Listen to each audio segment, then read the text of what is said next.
ओम शांति। मैं आत्मा सहज पुरुषार्थी आत्मा हूँ। मेरा कर्म और धर्म श्रेष्ठ है। मेरी नेचुरल नेचर ब्रह्मा बाप के समान बन रही है। आज बाबा बच्चों को समझाते, बच्चे इस ज्ञान की जो भी नवीनता है, नवीनता वाली पॉइंट्स बाबा कहते सबसे ओपिनियन लिख करके लो। वैसे तो सभी ओपिनियन देते हैं कि ब्रह्मा कुमारियाँ बहुत अच्छा ज्ञान देती हैं, संस्था बहुत अच्छी है, परंतु बाबा कहते हैं सिर्फ इसी ओपिनियन से कुछ नहीं होगा। तुम्हें 3 बातें मुख्य ओपिनियन में लिखानी है कि परमात्मा सर्वव्यापी है या नहीं। सिद्ध करके फिर उनसे ओपिनियन लिखाओ कि परमात्मा सर्वव्यापक नहीं है। दूसरा बाबा कहते हैं निराकार परमात्मा गीता ज्ञान दाता है या साकार श्री कृष्ण। इस पर भी ओपिनियन लिखवाओ कि निराकार के द्वारा ही यह ज्ञान दिया गया। साकार सबका बाप नहीं हो सकता। साकार आकर के गीता ज्ञान नहीं देते हैं। निराकार परमात्मा का ही यह ज्ञान है। तीसरी बात बाबा कहते पतित पावनी गंगा नदी नहीं है, बल्कि ज्ञान जल है जो स्वयं परमपिता परमात्मा आकर के देते हैं। तो पतितों को पावन बनाने वाला स्वयं भगवान है। पानी की नदी से पावन नहीं बनेंगे। यह तीनों बातों का बाबा कहते ओपिनियन लिख करके लेना है, ताकि जो भी बातें संस्था के लिए है कि जादूगरनी है, घर छुड़ा देती है, ऐसी ऐसी बहुत सारी बातें बाबा ने कहा जो फैली हुई हैं, वो सब बातें निकल करके सबकी समझ में आए कि ये क्या ज्ञान है और कैसे परमात्मा आकर के नई दुनिया की स्थापना कर रही है। फिर बाबा समझा रहे बच्चे तुम अपने ही तन मन धन को लगा करके नई दुनिया की स्थापना कर रहे हो। नई दुनिया में तुम बच्चों को राज्य करना है, तो तुम बच्चों को अभी मेहनत करनी है। 2/9/2024 के महावाक्य हैं।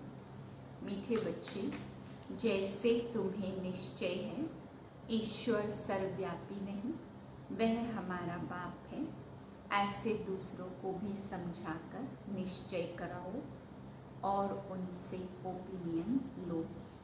प्रश्न है बाप अपने बच्चों से कौन सी बात पूछते हैं जो दूसरा कोई भी पूछ नहीं सकता। उत्तर है बाबा जब बच्चों से मिलते हैं तो पूछते हैं बच्चे पहले तुम कब मिले हो। जो बच्चे समझे हुए हैं वह झट कहते हैं हाँ बाबा हम 5000 वर्ष पहले आपसे मिले थे। जो नहीं समझते वह मूझ जाते। ऐसा प्रश्न पूछने का अक्ल दूसरे कोई को भी आएगा नहीं। बाप भी तुम्हें सारे कल्प का राज समझाते हैं। ओम शांति। रूहानी बच्चों प्रति रूहानी बेहद का बाप समझाते हैं। यहाँ तुम बाप के सामने बैठे हो, घर से निकलते ही इस विचार से हो कि हम जाते हैं शिव बाबा के पास, जो ब्रह्मा के रथ में आकर हमको स्वर्ग का वर्षा दे रहे हैं। हम स्वर्ग में थे, फिर 84 का चक्र लगाकर अभी नरक में आकर पड़े हैं। और कोई भी सत्संग में किसकी बुद्धि में यह बातें नहीं आती। तुम जानते हो हम शिव बाबा के पास जाते हैं, जो इस रथ में आकर के पढ़ाते हैं। वो हम आत्माओं को साथ ले जाने आए हैं। बेहद के बाप से जरूर बेहद का वर्षा मिलना है। यह तो बाप ने समझाया है कि मैं सर्वव्यापी हूँ। मैं सर्वव्यापी नहीं हूँ। सर्वव्यापक तो 5 विकार हैं, तुम्हारे में भी 5 विकार हैं, इसलिए तुम महान दुखी बने हो। अब ईश्वर सर्वव्यापी नहीं है, यह ओपिनियन जरूर लिखवाना है। तुम बच्चों को यह पक्का निश्चय है कि ईश्वर सर्वव्यापी नहीं है। बाप सुप्रीम है, सुप्रीम टीचर, सुप्रीम बाप, सुप्रीम सतगुरु है। बेहद का सदगति दाता है, वही शांति देने वाला। और कोई जगह ऐसे ख्याल कोई भी करता नहीं है कि क्या मिलना है। सिर्फ कन्नरस, रामायण, गीता आदि जाकर सुनते हैं। बुद्धि में अर्थ कुछ नहीं है। आगे हम परमात्मा सर्वव्यापी कहते थे, अब बाप समझाते यह तो झूठ है, बड़ी ग्लानि की बात है। तो यह ओपिनियन भी बहुत जरूरी है। आजकल जिनसे तुम ओपिनियन आदि कराते हो वह लिखते हैं ब्रह्मा कुमारियाँ अच्छा काम करती हैं, बहुत अच्छी समझानी देती है, ईश्वर को प्राप्त करने का रास्ता बताती है। इससे लोगों के दिल पर सिर्फ अच्छा असर पड़ता है। बाकी यह ओपिनियन कोई भी लिखकर नहीं देते कि दुनिया भर में जो मनुष्य कहते ईश्वर सर्वव्यापी है, यह बड़ी भूल है। ईश्वर तो बाप, टीचर, सतगुरु है। एक तो मुख्य बात है यह।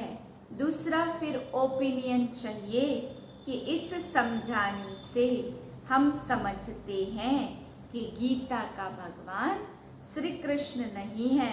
भगवान कोई मनुष्य या देवता को नहीं कहा जाता। भगवान एक है और वह है बाप। बस बाप से ही शांति और सुख का वर्षा मिलता है, ऐसी ओपिनियन लेना है। अभी जो तुम ओपिनियन लेते हो वह कोई काम के नहीं लिखते हैं। हाँ, इतना जरूर लिखते हैं कि यहाँ शिक्षा बहुत अच्छी देते हैं। बाकी मुख्य बात है जिसमें तुम्हारी ही विजय होनी है, वह लिखाओ कि यह ब्रह्मा कुमारियाँ सत्य कहती हैं कि ईश्वर सर्वव्यापी है नहीं। वह तो बाप है, वही गीता का भगवान है। बाप आकर के भक्ति मार्ग से छुड़ाए ज्ञान देते हैं। यह भी ओपिनियन जरूरी है कि पतित पावनी पानी की गंगा नहीं है, परंतु एक बाप है। ऐसी ओपिनियन जब लिखे तब ही तुम्हारी विजय हो। अभी टाइम पड़ा है, अभी तुम्हारी जो सर्विस चलती है इतना खर्चा होता, यह तो तुम बच्चे ही एक दो को मदद करते हो, बाहर वालों को तो कुछ भी पता नहीं है। तुम ही अपने तन मन धन से खर्चा कर अपने लिए राजधानी स्थापन करते हो। जो करेगा वह पाएगा, जो नहीं करते वह पाएंगे भी नहीं। कल्प कल्प तुम ही करते हो, तुम ही निश्चय बुद्धि होते हो। तुम समझते हो बाप बाप भी है, टीचर भी है, गीता का ज्ञान भी यथार्थ रीति सुनाते हैं। भक्ति मार्ग में भल गीता सुनते आए, परंतु राज्य थोड़े प्राप्त किया। ईश्वरी मत से बदलकर आसुरी मत हो गई।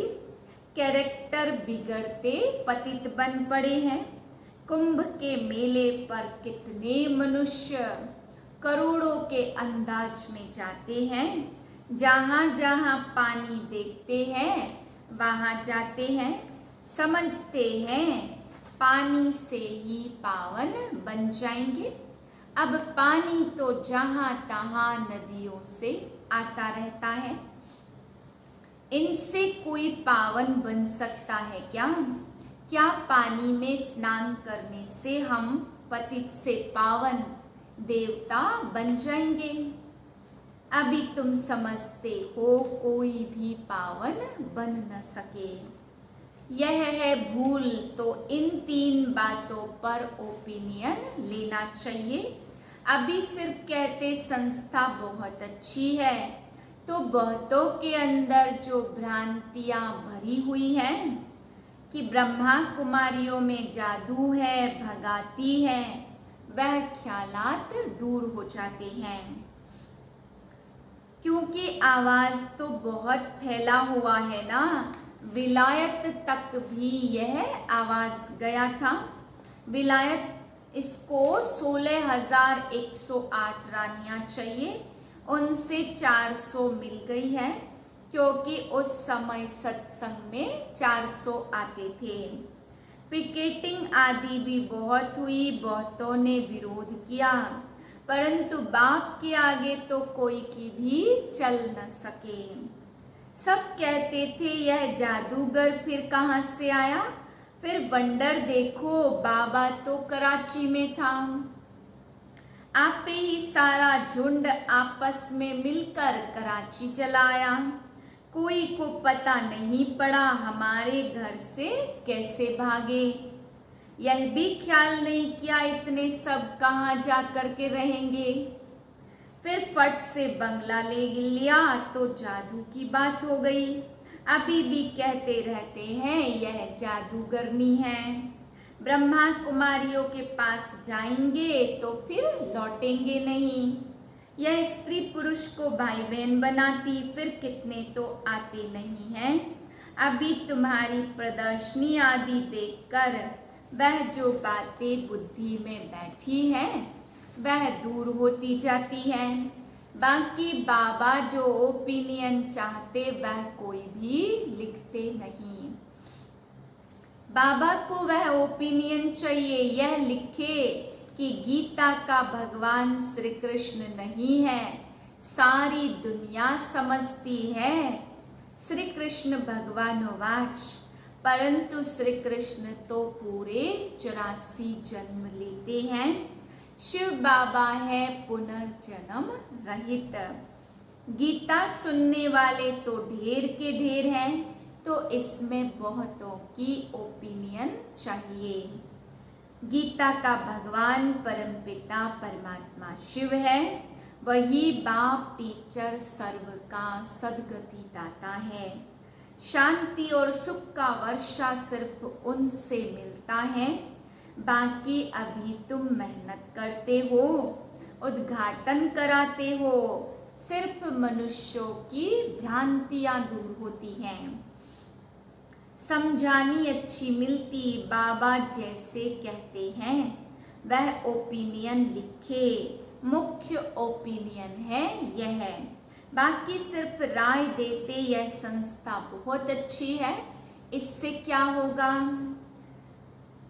आगे चल विनाश और स्थापना नजदीक होगी तो तुमको यह ओपिनियन भी मिलेंगे। समझ कर लिखेंगे, अभी तुम्हारे पास आने तो लगे हैं ना। अभी तुमको ज्ञान मिला है, एक बाप के बच्चे हम सब भाई भाई हैं। यह किसी को भी समझाना तो बहुत सहज है।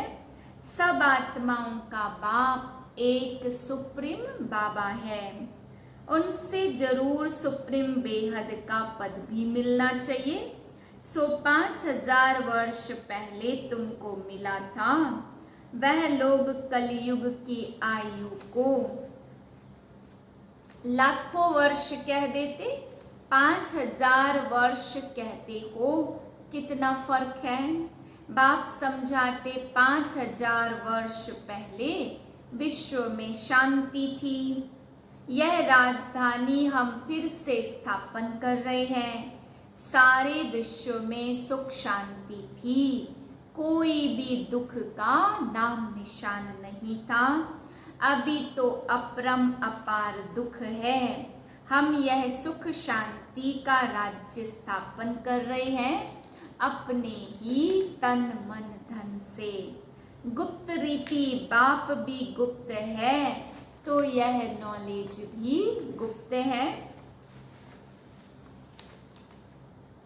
तुम्हारा पुरुषार्थ भी गुप्त है, इसलिए बाबा गीत कविता आदि भी पसंद नहीं करते। वह सब भक्ति मार्ग है, यहाँ तो चुप रहना है, शांति से चलते फिर बाप को याद करना है और सृष्टि चक्र बुद्धि में फिर आना है। अभी हमारा यह अंतिम जन्म है पुरानी दुनिया में, फिर हम नई दुनिया में पहला जन्म लेंगे। आत्मा पवित्र जरूर चाहिए। अभी तो सब आत्माएं पतित हैं। तुम आत्मा को पवित्र बनाने के लिए बाप से योग लगाते हो। बाप खुद कहते, बच्चे देह सहित देह के सब संबंध छोड़ो। बाप नई दुनिया तैयार कर रहे हैं। उनको याद करो तो तुम्हारे पाप कट जाएं। अरे बाप जो तुमको विश्व की बादशाही देते हैं, ऐसे बाप को तुम कैसे भूल जाते हो। वह कहते, बच्चे यह अंतिम जन्म सिर्फ पवित्र बनो। अब इस मृत्यु लोक का विनाश सामने खड़ा है। यह विनाश भी हूबहू 5000 वर्ष पहले ऐसे ही हुआ था। यह तो स्मृति में आता है ना। अपना राज्य था तो दूसरा कोई भी धर्म नहीं था। बाबा के पास कोई भी आता है तो उससे पूछता हूँ, आगे कब मिले हो। कोई तो जो समझे हुए हैं वह झट कह देते 5000 वर्ष पहले। कोई नए आते तो मूंझ पड़ते। बाबा समझ जाते हैं कि ब्राह्मणी ने समझाया नहीं है। फिर कहता हूँ, सोचो तो स्मृति आती है। यह बात और तो कोई भी पूछ न सके। पूछने का तो अक्ल भी नहीं आएगा। वह क्या जाने इन बातों से। आगे चलकर तुम्हारे पास बहुत आकर के सुनेंगे। चक्र का राज तो समझा दिया है। इस पुरानी दुनिया को भूल जाओ। दुनिया बदलनी जरूर है। बाप नया मकान बनाते तो बुद्धि नए मकान में चले जानी चाहिए। अब इस पुरानी दुनिया को देखते भी नहीं देखो। ममत्व नई दुनिया में रहे। इस पुरानी से वैराग, वह तो हठ योग से हद का संन्यास कर जंगल में चले जाते। इसमें तो अथाह दुख है। माँ बाप आदि सब विकारों में फंसा देते हैं। बाप कहते, काम महाशत्रु है। उनको जीतने से तुम जगत जीत बनेंगे। यह राजयोग बाप सिखलाते हैं, जिससे हम यह पद पाते हैं। बोलो, हमको तो स्वप्न में भगवान कहते हैं, पावन बनो तो स्वर्ग की राजाई मिलेगी। तो अब मैं एक जन्म अपवित्र बन अपनी राजाई गवाऊंगी थोड़ी। इस पवित्रता पर ही झगड़ा पड़ता। द्रौपदी ने भी पुकारा, यह दुशासन हमको पतित बनाते। यह भी खेल दिखाते। द्रौपदी को श्री कृष्ण 21 साड़ियां देते हैं। अब बाप बैठ समझाते, बच्चे कितनी दुर्गति हो गई है। अपार दुख है। सतयुग में है अपार सुख। अब मैं आया हूँ अनेक धर्म का विनाश और एक सत धर्म की स्थापना करने। तुमको राज्य भाग्य देकर वानप्रस्थ में चला जाता हूँ। तुम कभी याद भी नहीं करेंगे। आधा कल्प मेरी दरकार ही नहीं पड़ेगी। तो बाबा समझाते, तुम्हारे लिए जो सबके मन में उल्टा वाइब्रेशन है वह निकलकर अभी ठीक हो रहा है। बाकी मुख्य बात ओपिनियन लिखा लो कि ईश्वर सर्वव्यापी नहीं है। उसने तो आकर राजयोग सिखाया। पानी की नदियाँ थोड़े पावन बना सकेंगी। पानी तो सब जगह होता। अब बेहद का बाप कहते, अपने को आत्मा समझो। देह सहित देह के सब संबंध छोड़ो। आत्मा ही एक शरीर छोड़ दूसरा लेती है। वह फिर कह देते, आत्मा निर्लेप है। आत्मा सो परमात्मा, यह है भक्ति मार्ग की बातें। बच्चे कहते बाबा कैसे याद करें? अरे अपने को आत्मा तो समझते हो ना। आत्मा कितनी छोटी बिंदी है तो उसका बाप कितना छोटा होगा। वह पुनर्जन्म में नहीं आता, यह बुद्धि में ज्ञान है। बाप याद क्यों नहीं आएगा? चलते फिरते बाप को याद करे। अच्छा बड़ा रूप ही समझो बाप का, परंतु याद एक को करो ना। जो समझते हैं वह कहते बाबा आपकी याद से हम पावन बन विश्व के मालिक बनते हैं, और तो कोई उपाय है नहीं। एक दो को भी याद दिलाना है तो पाप कट जाए। अच्छा मीठे मीठे सिक्के लदे बच्चों प्रति माता पिता बाप दादा का याद प्यार। Good morning. रूहानी बाप की रूहानी बच्चों को नमस्ते। हम रूहानी बच्चों के रूहानी बाप को नमस्ते। धारणा के लिए पहली पॉइंट, जैसे बाप और नॉलेज गुप्त है ऐसे पुरुषार्थ भी गुप्त करना है। गीत कविताओं आदि के बजाय चुप रहना अच्छा है। शांति में चलते फिरते बाप को याद करना है। पुरानी दुनिया बदल रही है, इससे ममत्व निकाल देना। इसे देखते हुए भी नहीं देखना है। बुद्धि नई दुनिया में लगानी है। वरदान ब्राह्मण जन्म की विशेषता को नेचुरल नेचर बनाने वाले सहज पुरुषार्थी भाव। ब्राह्मण जन्म भी विशेष और ब्राह्मण धर्म और कर्म भी विशेष, अर्थात सर्वश्रेष्ठ है, क्योंकि ब्राह्मण कर्म में फॉलो साकार ब्रह्मा को करते हैं, तो ब्राह्मणों की नेचर ही विशेष नेचर है। साधारण व मायावी नेचर ब्राह्मणों की नेचर नहीं है। सिर्फ यही ब्राह्मणों की स्मृति स्वरूप में रहे कि मैं विशेष आत्मा हूँ। यह नेचर जब नेचुरल हो जाएगी तब बाप समान बनना सहज अनुभव होगा। स्मृति स्वरूप सो समर्थी स्वरूप बन जाएंगे, यही सहज पुरुषार्थ है। स्लोगन है, पवित्रता और शांति की लाइट चारों ओर फैलाने वाले ही लाइट हाउस हैं। अव्यक्त इशारे जो भरपूर होता है वह सदा ही इच्छा मात्रम अविद्या की स्थिति में रहता है और मन से मुस्कुराता है। वो सर्व प्राप्ति संपन्न होता है, इसलिए उसके मन का लगाव व झुकाव किसी व्यक्ति या वस्तु की तरफ नहीं होता। इसको ही मन मनाभाव कहते हैं। उन्हें मन को बाप की तरफ लगाने में मेहनत नहीं होती, लेकिन सहज ही मन बाप की मोहब्बत के संसार में रहता है। ओम शांति।